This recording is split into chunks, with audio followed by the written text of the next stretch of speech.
हम लेके आए हैं संपूर्ण कथा मंगलवार व्रत की। राधे राधे दोस्तों, सुनहरी कहानियाँ परिवार में आपका स्वागत है। मंगलवार को अंजनी पुत्र हनुमान जी का उपवास, सच्चे मन से पूजा और व्रत कथा कहने और सुनने से हनुमान जी विशेष कृपा प्राप्त होती है और सभी कष्ट दूर होते हैं। पौराणिक कथा। ऋषिगा में केशवदत्त ब्राह्मण अपनी पत्नी अंजलि के साथ रहता था। केशवदत्त के घर में धन संपत्ति की कोई कमी नहीं थी। नगर में सभी केशवदत्त का सम्मान करते थे, लेकिन केशवदत्त संतान नहीं होने से बहुत चिंतित रहता था। दोनों पति पत्नी प्रति मंगलवार को हनुमान जी की पूजा करते थे। विधिवत मंगलवार का व्रत करते हुए कई वर्ष बीत गए।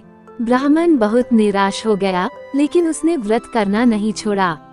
कुछ दिनों के बाद केशवदत्त हनुमान जी की पूजा करने के लिए जंगल में चला गया। उसकी पत्नी अंजलि घर में रहकर मंगलवार का व्रत करने लगी। दोनों पति पत्नी पुत्र प्राप्ति के लिए मंगलवार का विधिवत व्रत करने लगे। अंजलि ने अगले मंगलवार को व्रत किया, लेकिन किसी कारणवश उस दिन अंजलि हनुमान जी को भोग नहीं लगा सकी और उस दिन वह सूर्यास्त के बाद भूखी ही सो गई। अगले मंगलवार को हनुमान जी को भोग लगाए बिना उसने भोजन नहीं करने का प्रण कर लिया। 6 दिन तक अंजलि भूखी प्यासी रही। 7वें दिन मंगलवार को अंजलि ने हनुमान जी की पूजा की, लेकिन तभी भूख प्यास के कारण अंजलि बेहोश हो गई। हनुमान जी ने उसे स्वप्न में दर्शन देते हुए कहा, उठो पुत्री, मैं तुम्हारी पूजा पाठ से बहुत प्रसन्न हूँ। तुम्हें सुंदर और सुयोग्य पुत्र होने का वर देता हूँ। ये कहकर हनुमान जी अंतर्धान हो गए। तत्काल अंजलि ने उठकर हनुमान जी को भोग लगाया और स्वयं भोजन किया। हनुमान जी की अनुकंपा से अंजलि ने एक सुंदर शिशु को जन्म दिया।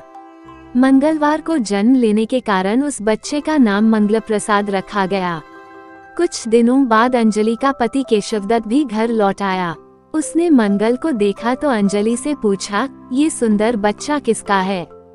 अंजलि ने खुश होते हुए हनुमान जी के दर्शन देने और पुत्र प्राप्त होने का वरदान देने की सारी कथा सुना दी।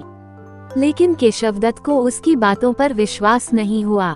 उसके मन में पता नहीं कैसे ये कलुषित विचार आ गया कि अंजलि ने उसके साथ विश्वासघात किया है। अपने पापों को छिपाने के लिए अंजलि झूठ बोल रही है। केशवदत्त ने उस बच्चे को मार डालने की योजना बनाई। एक दिन केशवदत्त स्नान के लिए कुएं पर गया। मंगल भी उसके साथ था। केशवदत्त ने मौका देखकर मंगल को कुएं में फेंक दिया और घर आकर बहाना बना दिया कि मंगल तो कुएं पर मेरे पास पहुंचा ही नहीं। केशवदत्त के इतने कहने के ठीक बाद मंगल दौड़ता हुआ घर लौट आया। केशवदत्त मंगल को देखकर बुरी तरह हैरान हो उठा। उसी रात हनुमान जी ने केशवदत्त को स्वप्न में दर्शन देते हुए कहा, तुम दोनों के मंगलवार के व्रत करने से प्रसन्न होकर पुत्र जन्म का वर मैंने दिया था, फिर तुम अपनी पत्नी पर शक क्यों करते हो? उसी समय केशवदत्त ने अंजलि को जगाकर उससे क्षमा मांगते हुए स्वप्न में हनुमान जी के दर्शन देने की सारी कहानी सुनाई। केशवदत्त ने अपने बेटे को हृदय से लगाकर बहुत प्यार किया। उस दिन के बाद सभी आनंद पूर्वक रहने लगे। मंगलवार का विधिवत व्रत करने से केशवदत्त और उनके सभी कष्ट दूर हो गए। इस तरह जो स्त्री पुरुष विधिवत मंगलवार का व्रत करके व्रत कथा सुनते हैं, हनुमान जी उनके सभी कष्ट दूर करके घर में धन संपत्ति का भंडार भर देते हैं। शरीर के सभी रक्त विकार के रोग भी नष्ट हो जाते हैं। बोलो हनुमान जी की जय, हनुमान जी की जय।